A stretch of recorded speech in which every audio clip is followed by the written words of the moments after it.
Alright, welcome back to the channel, viewers. And this video is going to be talking about the Ford Motorcraft or Autolite 2-barrel carburetors, model 2100, 2150. And these companies that are remanufacturing them or building new ones. I don't know where they come from. I'm assuming overseas. But anyway, you know, the old original carburetors would have an ID number, usually right there on the base plate. And then you also had a tab, a little tab plate, usually hung off this front corner bolt right here, to give you all the ID numbers of year, make, model vehicle it was on. And but this one didn't have any of that. This was actually done by a company called Uremco. Uremco. And there's the manufacturer date, remanufactured date, 1/10/2020. And that's the model number, serial number. And I looked it up. Apparently Jegs and Summit carries these carburetors. They list them as brand new carburetors. Now, I'm not going to get into specifics, because if you do not know how to ID these carburetors, do you have a 2100 or a 2150? Then if you happen to be in the market to rebuild your carburetor and you have one of these and you do not have any of the identification numbers or plates, ID plates, then you're not going to know which carburetor you have. And depending on where you get your rebuild kit from and the brand of that rebuild kit, you may or may not get a very crucial, one of the crucial components is the upper gasket that sets in here. They make two different styles of this gasket. One style will not work in the other. This is a 2100 gasket. I don't have a 2150 gasket here. I don't see a lot of these carburetors anymore, though there's still quite a few out there running around. And there's a reason for that. Once you get these carburetors right, they work for a long time. Now this one came in today.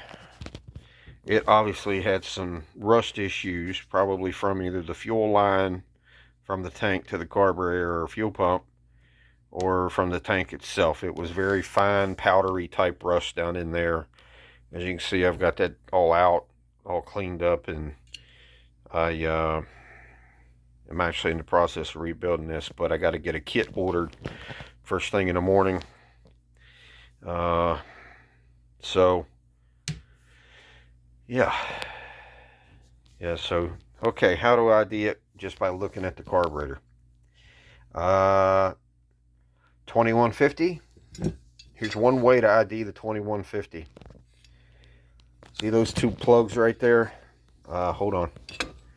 Let me get a pick so I can, or a screwdriver. Here we go. See these plugs right here? Now this is a remanufactured carburetor, so there's a good chance that this was the top off of a 2150 at one time. I do know this was a running carburetor, but it had clogged jets and some passages. Alright, so there's the bolt holes that would normally, on a 2150, see right there? See where they're at? Now let me flip this over so I can show you. You can see that there's no bolt holes. So that shows that this is a 2100 carburetor. 2150 would have the two bosses for those bolt holes. Right here, threaded bosses here. Okay. Another way to tell, if you have, is you see how this, the back of the base plate, the rear of the base plate is indented. It's going in like that. That shows you it's a 2100. If it was a 2150, the back of the base plate would just go straight across. All right. Okay. Yeah, this video may do well, may not. I don't know. I don't know how many of you even knows what carburetors are these days. Don't really know how many people watch my channel know anything about carburetors. It's a fuel injection world we live in. And trust me, I'd rather work on fuel injection than I would carburetors. But I mainly say that because I'm getting old, and I started out with carburetors many years ago, and over the years I just got into fuel injection more and more. I like the tunability of it.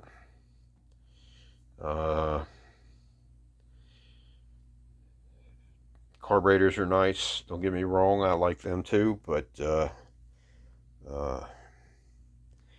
certain carburetors you got to change your setup if you're going just by the change in the weather conditions. And if it's going to be warm, then you got to dial in your carburetor for warmer weather. And how many times are you going to have to tweak out the mixture screws on some carburetors, not naming any names, Edelbrock. You know, wintertime, they have a wintertime tune-up and a summertime tune-up. Carburetor runs good all summer, but as soon as it gets cold, you got a heavy bog off the idle. I mean, who cares? Who wants that? And then you got to buy a $120 tuning kit on top of the $400 you just spent on the carburetor. I mean, geez. Then you got a $500. Well, anyway, I guess that's cheap for carburetors these days, but all right, enough rambling. This video is getting too long, so hopefully you understand the two ways to tell which Ford Motorcraft carburetor you have, whether it's a 2100 or a 2150. Once again, flat across here, it's a 2150. This indentation here, this curve, 2100.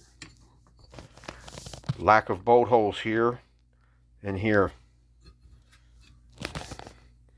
See them right there? Lack of bolt holes. That's a 2100. 2150 would have the bolt holes here.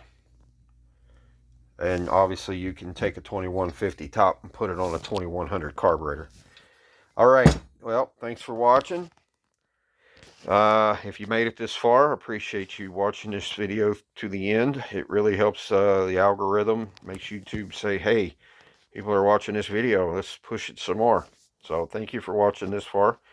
If you haven't done so, subscribe to the channel, give the video a thumbs up, leave a comment below, and we'll go from there. All right, I will see you on the next video, and thanks for watching.